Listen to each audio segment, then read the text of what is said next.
ఆదిలాబాద్ జిల్లా కేంద్రంలోని పోలీస్ శిక్షణ కేంద్రాన్ని ఎస్పీ గౌసాలం ఆకస్మికంగా తనిఖీలు చేశారు. శిక్షణ తీసుకుంటున్న కానిస్టేబుళ్లకు ఆహారాన్ని స్వయంగా వడ్డించారు. వారితో పాటు తిని భోజనాన్ని పరిశీలించారు. వంట నిర్వాహకులకు పలు సూచనలు చేశారు. ఆహారాన్ని నాణ్యతతో కూడిన వస్తువులతో వండాలన్నారు. శిక్షణ కాలంలో ఆయుధాలను నిర్వహించే పద్ధతిని శ్రద్ధగా నేర్చుకోవాలని, వాటి వల్ల ఉపయోగంతో పాటు జాగ్రత్తలు కూడా పాటించాలని సూచించారు. శిక్షణలో కేసుల పరిశోధన నేర్చుకునే క్రమంలో సాంకేతిక పరిజ్ఞానం ఉపయోగాన్ని తెలుసుకోవాలన్నారు. అలాగే ప్రత్యేక తరగతులు నిర్వహించి ప్రతి ఒక్కరికి నూతన చట్టాలపై పూర్తి అవగాహన కల్పిస్తున్నామన్నారు.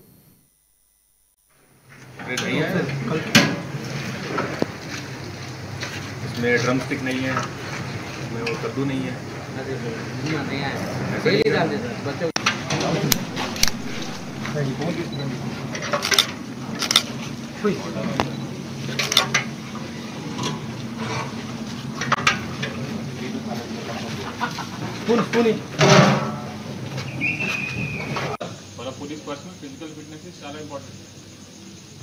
Training time వస్తే we started running, you have to catch it. అతనికి పట్టకపోతే మనకి ఇమేజ్ మంచి ఉండదు కదా.